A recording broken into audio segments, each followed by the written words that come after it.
नमामि धन्वन्तरिमादिदेवम्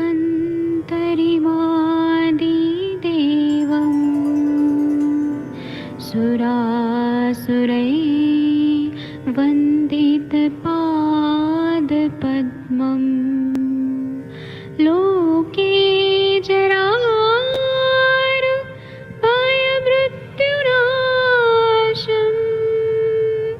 दातारमीशम्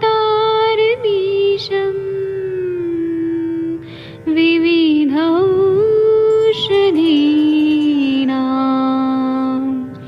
शङ्खं चक्रं जलौकां दधतं मृतघटं चारुतोर्भिश्चतुर्भिः सूक्ष्मस्वच्छादिरुद्यं शुकपरिविलसन्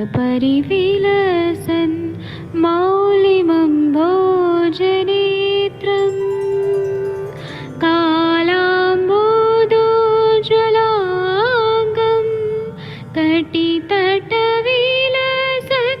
चारुपीताम्बराढ्यं वन्दे धन्वन्तरिन्तं निखिलगदमिव प्रौढदावाग्निनीलम्।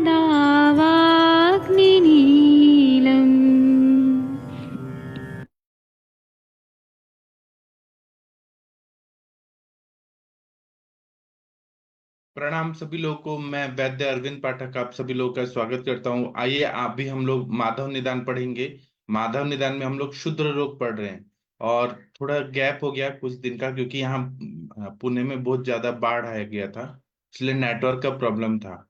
तो आज बारिश नहीं है, आज सब ठीक है। तो आज हम लोग माधव निदान शुरू करते हैं। तो इसमें व्यंग के लक्षण, जिसको हम एक्ने बोलते हैं, वांग बोलते हैं मराठी में। तो 39 चेहरे पे झाइयां जो आ जाती है उसको व्यंग व्यंग बोलते हैं। 39 नंबर का श्लोक देखते हैं। इसमें क्या बताया है? क्रोधायासो प्रकुपितो वायु पित्तेन संयुतः मुखमागत्य सहसा मंडलम विसृजित्यतः निरुजम तनुकम श्यावम मुखे व्यंगम तमादिशेत। मतलब अगर कोई इंसान बहुत ज्यादा क्रोध कर रहा है या परिश्रम बहुत ज्यादा कर रहा है, तो उसके वजह से वायु और पित्त, वायु जो है वो पित्त के साथ मिलकर मुख के ऊपर काले रंग का एक मंडल सा बना देता है। इसमें पीड़ा नहीं होती है, इसे व्यंग या झाई कहते हैं। टीकाकार क्या बोलते हैं कि व्यंग लिंगम माह क्रोधा सायत्यादि श्यावमिति शुक्ल नु शुक्लानुलिंग कुवर्णम कृष्ण वर्णम अस्य शावक एक मिनट इति शावक इत्या मेहता इति च लोके व्यथितः श्याव्यक्त इते प्रोच्छेता इति च लोके ख्यायति। मतलब व्यंग के लक्षण लिखते हैं। क्रोधाचायति इत्यादि शुक्ल मिश्रित कृष्ण वर्ण को श्याव कहते हैं। मतलब थोड़ा सा सफेद रहता है, थोड़ा सा काला रंग रहता है। उदाहरण के लिए जैसे धुएं का रंग होता है, लोक भाषा में इसे छायवक या मच्छेता कहा जाता है। क्रोध से अथवा क्रोध के प्रचंड वेग को एकदम रोकने से, क्रोध आया है और उसका वेग को रोक दिया है। धूप की दोपहरी में भी अत्यंत परिश्रम करने से तथा चिंता एवं शोक से व्याकुल रहने से मनुष्य के शरीर में वायु और पित्त कुपित होकर मुखमंडल पर श्याव वर्ण के धब्बे पैदा कर देता है। इनमें किसी भी प्रकार की पीड़ा नहीं होती है। इसे व्यंग कहते हैं। लोक भाषा में इसे झाई या छाई कहते हैं। टीकाकार क्या बोलते हैं कि क्रोध तथा परिश्रम के कारण प्रकोपित हुआ वायु पित्त का भी प्रकोप हो जाता है। यह दोष मुख प्रदेश में स्थान संचित होकर अचानक उस स्थान में छोटा श्याव वर्ण का मंडल उत्पन्न कर देता है। इसे व्यंग कहते हैं। इसमें उन्नतता उन्नतता नहीं होती, वेदना भी नहीं होती। अनेक बार यह रोग सहज भी होता है। वाग्भट ने इस रोग को लांछन कहा है और इसकी चिकित्सा जो है वह जैसे हम युवान पिड़का का करते हैं, युवान पिड़का जैसा ही चिकित्सा करना है। इसमें अनेक प्रकार के लेप किए जाते हैं। जैसे मसूर दाल का आटा ले, शालमली कंटक ले, यव ले, लोद्र ले, चंदन, पुष्ट, उशिर, जामुन, वट और आम के पत्ते, हरिद्रा, बकरी का दूध, मंजिष्ठा, प्रियंगु आदि द्रव्य लेपन के लिए उपयुक्त हैं। खसखस जो अहिफेन का बीज है और जायफल का लेप भी उत्कृष्ट कार्यकारी है। अभ्यंतर प्रयोग में आप आरोग्यवर्धिनी वटी, गंधक रसायन, सूक्ष्म त्रिफला, वंग भस्म, शंख भस्म, चंद्र प्रभावटी ये कल्प उपयुक्त होते हैं। आहार में तिक्त रस और विदाही लवण पदार्थ कम लेने से चिकित्सा अधिक लाभकारी होती है। मतलब खाने में विदाही पदार्थ नहीं खाने, लवण का सेवन कम करना है तो वो ज्यादा फायदा करता है। इसके बाद वाला है नीलिका। 40 नंबर का श्लोक है। इसमें बोल रहे हैं कि कृष्णम एवं गुणे गात्रे मुखे व नीलिकाम विदुहु। इन्हीं कारणों से और इसी प्रकार का नीले रंग का मंडल देह में अथवा मुंह के ऊपर हो जाता है, उसे नीलिका कहते हैं। टीकाकार क्या बोलते हैं? एक मिनट। हाँ, टीकाकार क्या बोलते हैं कि नीलिका लक्षणम आह कृष्णम एवं गुणम इत्यादि। एवं गुणम इति नीरुज तनुक मंडल धर्म व्यंगोक्त दोषो अत्रापि बोधव्यः।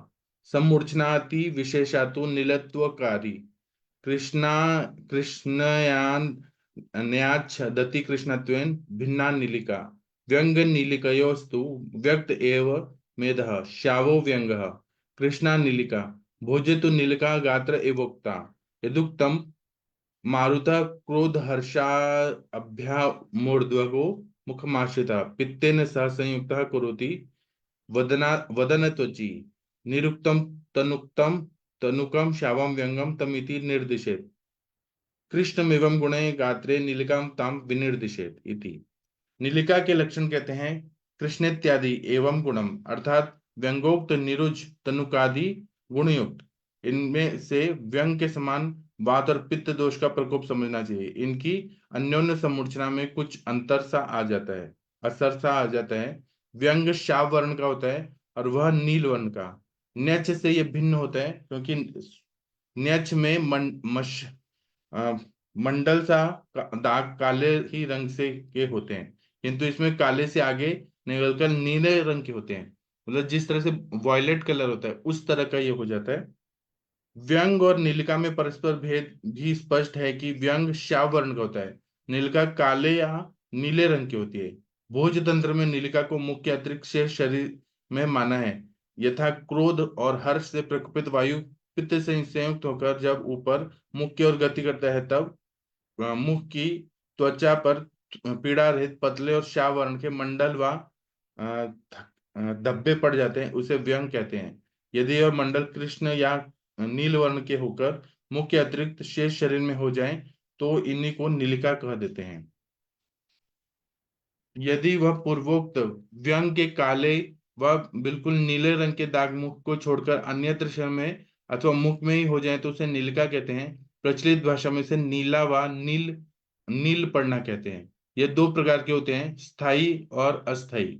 स्थायी नीलिका के कारण तो ऊपर कहे ही जा चुके हैं। यह मंडल तो चिकित्सा के बिना अथच उत्पादक कारणों के त्याग किए बिना नहीं जा सकते। अस्थायी प्रायः रक्त की न्यूनता व अस्वच्छता से अथवा प्रायः स्त्रियों के मासिक धर्म की खराबी से कभी कभी पड़ जाया करते हैं, जो कि 2-4 दिन रहकर स्वयं शांत हो जाते हैं। टीकाकार क्या बोलते हैं कि व्यंग के ही लक्षण मुख छोड़कर अन्य भाग में उत्पन्न होते हैं, उसे नीलिका कहते हैं। और इनकी भी चिकित्सा युवान पिड़का की तरह ही करना है। तो उसमें भी विविध प्रकार के लेप किए जाते हैं, जैसे मसूर का आटा, शालमली कंटक, यवलोद्र, चंदन, कोष्ठ, उशिर, जामुन, वट, आम के पत्ते, हरिद्रा, बकरी का दूध, मंजिष्ठा, प्रियंगु आदि द्रव्य लेपन के लिए उपयुक्त हैं। खसखस या अहिफेन का बीज और जायफल का लेप भी उत्कृष्ट कार्यकारी है। अभ्यंतर प्रयोग के लिए नीलिका के लिए आरोग्यवर्धिनी वटी, गंधक रसायन, सूक्ष्म त्रिफला, वंग भस्म, शंख भस्म, चंद्र प्रभावटी ये कल्प उपयुक्त होते हैं। आहार में तिक्त रस का सेवन ज्यादा करें। विदाही और लवण पदार्थ लेने से, उसका वर्ज्य करने से अधिक लाभ होता है। इसके बाद में आता है फाइमोसिस जैसा हो जाता है बच्चों को, या बड़ों को भी हो जाता है फाइमोसिस परिवर्तिका। फाइमोसिस आप लोगों को मालूम होगा कि पुरुषों में जो लिंग होता है उसके ऊपर जो त्वचा होती है, तो वो ज्यादातर हिंदू धर्म में या दूसरे धर्म में क्या करते हैं कि उसको आगे टाका लगाते हैं। तो वो टाका नहीं लगाए तो वहां पे इन्फेक्शन हो जाता है, ग्लास पेनिस के ऊपर जो त्वचा रहती है। और मुस्लिम लोगों में तो खतना किया जाता है। तो मुस्लिम लोगों का तो कोई वो प्रॉब्लम नहीं है, लेकिन अ, दूसरे धर्मों में जहाँ पे खतना नहीं किया जाता है उसमें ये प्रॉब्लम होता है। उसको हम पढ़ते हैं। 41, 42, 43 नंबर का श्लोक देखिए। इसमें बता रहे हैं कि मर्दनात् पीडनात् द्वावती तथैवाप्यति अभिघाततः मेढ्र चर्म यथा वायु भजते सर्वतश्चरन् तथा तदा वातोपसृष्टत्वात् चर्म परिवर्तते मरणे रधस्ततात कोशस्य ग्रंथिरूपेण लंबते सरुजां वात संभुतां तां विद्यात् परिवर्तिकाम् स कंढु कठिना चापि ज स श्लेष समुत्थितः। मतलब लिंगेंद्र को बहुत खुजलाने से अथवा बहुत दबाने से या उसमें किसी प्रकार का चोट लगने से मणि के ऊपर खाल में व्यान वायु प्राप्त हो जाता है, जिससे वह खाल सूजकर गांठ के समान मणि के नीचे लटक जाती है। इसमें पीड़ा होती है, यह वात के प्रकोप से होता है। इसे परिवर्तिका कहते हैं। इसको फाइमोसिस कहा जाता है एलोपैथी में। यदि कफ का संबंध होता है तो शोथ कठोर हो जाता है और उसमें खुजली होती है। पित्त के संबंध से दाह होता है। तो ये परिवर्तिका परिवर्तिका को हमें समझना चाहिए। टीकाकार क्या बोलते हैं वो देखते हैं। टीकाकार बोलते हैं कि मेढ्र घाता विघात जे रोग त्रय परिवर्तिका माह मर्दनाद इत्यादि पीड़नाद्वा अत्यति शब्दो मर्दन पीड़ाभ्याम सह संबंधते अति योगादेव ते वातम कोपयतः सर्वतश्चरन्निति व्यानः सर्वतश्चरः इति पाठे स एवार्थः परिवर्तते इति सर्वतो विवर्तते कोपिति चर्म कोशः पर परिवर्तके वर्तकेति वृद्ध धातु रोगशायां खलु बहुलम इति स्थूलः एवं अवपाटिकाया च बोद्धव्यम् अस्यां वातजायामपि पित्तानुबन्धः दाहपाको भवतः कव संबंधस्तु सगंधु कठिना चापित्याभि अभिहितः भोजे अप्युक्तम मणेरधो मेढ चर्मं व्याक्न्यस्तु परिवर्तयेत् सशूल तोद दाहश चैवज्ञा परिवर्तिका श्लेष्मिकी कठिना स्निग्धा कंडूम अत्यल्प वेदना इति। लिंग में चोट आदि लग जाने से होने वाले 3 रोगों में सर्वप्रथम परिवर्तिका के लक्षण कहते हैं। मर्दनाद इत्यादि पीड़नात् वा अति। यहाँ पर अति शब्द का संबंध मर्दन और पीड़न इन दोनों के साथ रहता है। अति योग से ये दोनों अर्थात मर्दन और पीड़न वायु को प्रकोपित कर देते हैं। सर्वतः शरण अर्थात व्यान वायु, क्योंकि व्यान के सारे शरीर में व्यापक होने के कारण वह क्षेत्र भी उसी के अधिकार में आ जाता है। सर्वतश्चरः इस पाठ का भी यही अर्थ होता है। परिवर्तते अर्थात मणि चर्म के चारों ओर उलट जाता है। परिवर्तिका शब्द से वृत्त धातु से रोगाख्यायम बहुल यह हंडबुल बहुलम इस व्याकरण शास्त्रानुसार विकल्प से हंडबुल प्रत्यय हो जाता है, फिर वही ये व्याकरण वाला है। इसी प्रकार अवपाटिका में भी जानना चाहिए। तो परिवर्तिका और अवपाटिका ये 2 तरह के रोग बताए हैं। वात जन्य होने पर परिवर्तिका में पित्त के अनुबंध से दाहपाक हो जाते हैं। कफ का संबंध होने से सकंडु कठिना इत्यादि से कह दिया है गया है। भोज तंत्र में भी कहा है कि व्यान वायु कुपित होकर मणि के नीचे चर्म को परिवर्तित कर देता है, तब उसमें शूल तो दाहादि उपद्रव हो जाया करते हैं। यदि कफ का अनुबंध हो तो परिवर्तिका कठिन स्निग्ध और कंडयुक्त होती है और इसमें पीड़ा कम होती है, तो इसे परिवर्तिका कहते हैं। कामांध मनुष्य जब लिंग को बहुत जोर से मसलता है अथवा जोर से मसलता है, जब जैसे मास्टरबेशन वगैरह कर रहे हैं, ये केवल पुरुषों को होता है परिवर्तिका, स्त्रियों को नहीं होता है। अथवा अन्य किसी प्रकार की चोट लगने से लिंग प्रदेशस्थ व्यान वही प्रकोपित होकर मणि के चर्म लिंग के अग्रभाग की खाल को पलट देता है। अथवा उक्त कारणों से लिंग मणि सुपारी की चमड़ी पीछे की ओर पलट जाती है और लिंग का अग्रभाग सूज जाता है, जिसमें वह चमड़ी अपने असली स्थान पर नहीं पहुंच सकती। तब मणि के नीचे सीवन पर एक कोशाकार थैली के समान पीली सी गांठ लटक जाती है और उसमें थोड़ा पीड़ा होती है। इसको परिवर्तिका कहते हैं। यदि इसमें पित्त का अनुबंध हो तो इन लक्षणों के साथ साथ दाह और पाक भी हो जाते हैं। और यदि कफ का अनुबंध हो तो ग्रंथि कठोर हो जाती है और इसमें कंडू खुजली अधिक होती है। इसके बारे में चिकित्सा तो ज्यादातर सर्जरी ही कराया जाता है। मतलब इसका हम लोग देते हैं, सूक्ष्म त्रिफला वगैरह देते हैं। जितना मेडिसिन से ठीक होता है नहीं होता है तो सर्जरी ही कराना ज्यादा सही रहता है। फाइमोसिस का चिकित्सा। अवपाटिका के लक्षण 44 नंबर का श्लोक है। इसमें बता रहे हैं कि अब ये स्त्रियों को होता है। अल्पीय खाम यदा हर्षात् बलात् गच्छेत् श्रियं नरः हस्ताभिघातादपि वा चर्मण युध्यते बलात् वर्तते बलात् ये सब पाट्यते चर्मताम विद्या तव पाटिकाम। जिस कन्या को मासिक धर्म नहीं हुआ है, उसकी योनि का छिद्र छोटा होता है, उसके साथ अगर बलपूर्वक मैथुन करने से लिंग की त्वचा फट जाती है। अच्छा, ये पुरुषों को ही हो रहा है। मतलब जिसकी योनि छोटी है और वहां पे बलपूर्वक मैथुन करने से लिंग की त्वचा फट जाती है।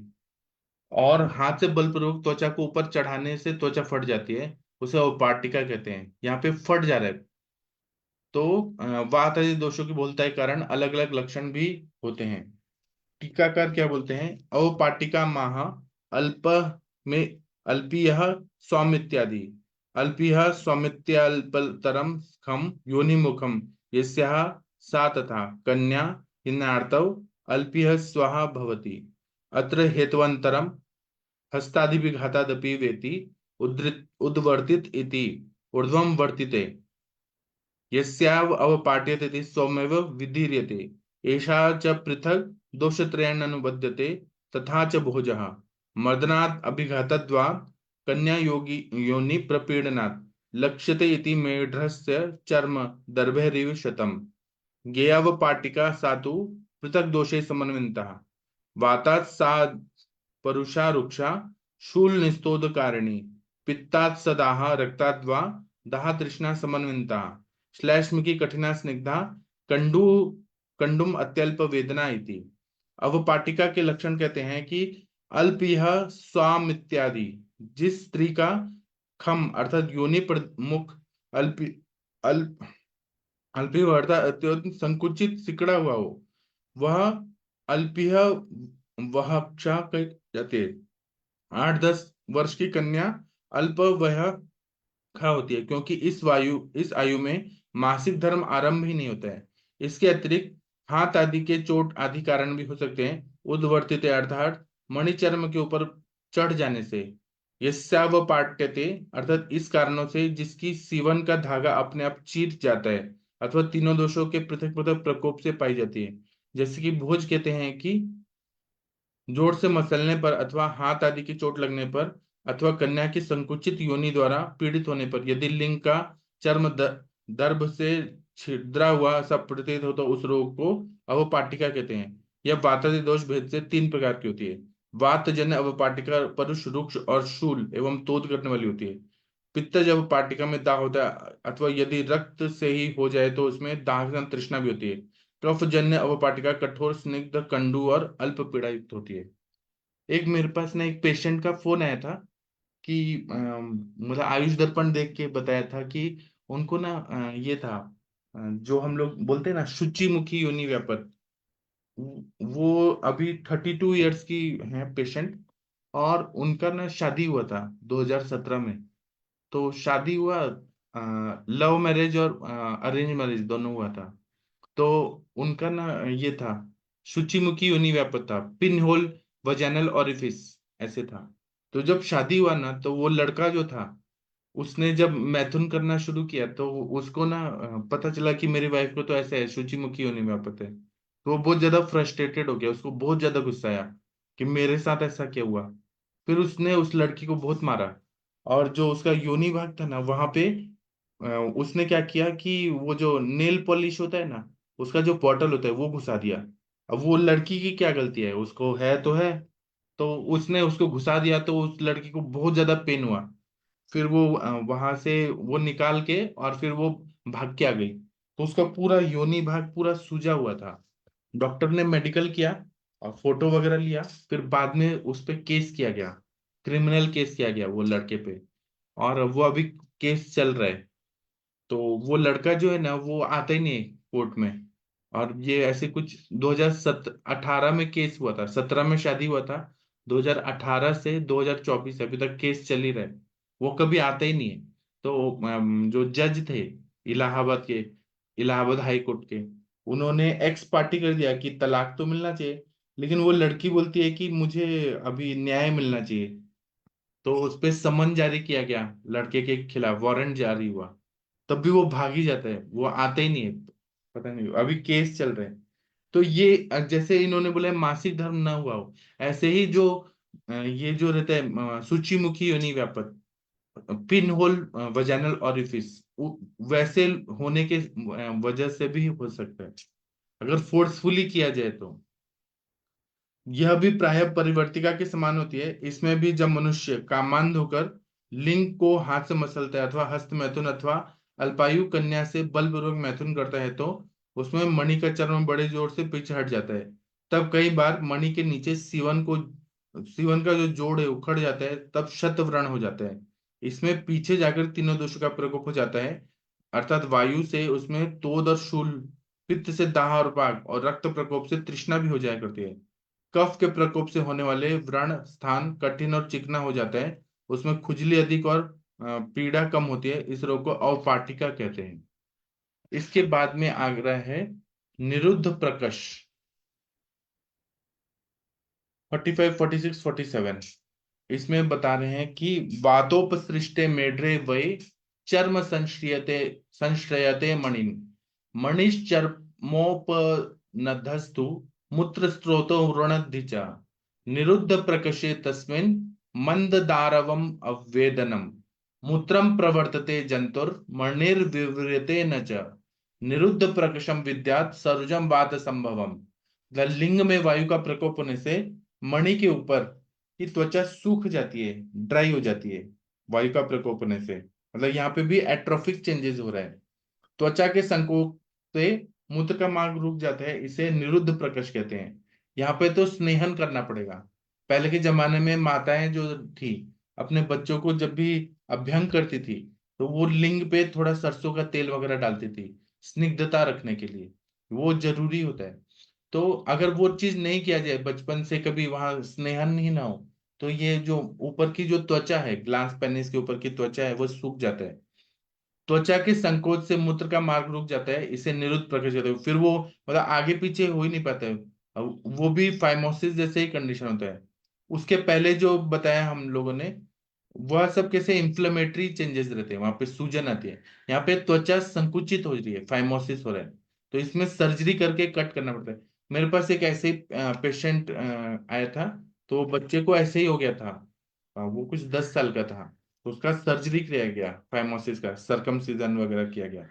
सरकमसीजन जो रहता है वो, अगर मतलब मुस्लिम लोगों में जैसे खतना करते हैं, खतना करना मुस्लिम धर्म में बहुत कंपलसरी होता है। जब आप मक्का मदीना में हज करने के लिए जाते हैं या उम्रा करने के लिए जाते हैं, तो वहां चेक किया जाता है कि ये मुस्लिम है कि नहीं है। तो वो बहुत जरूरी रहता है।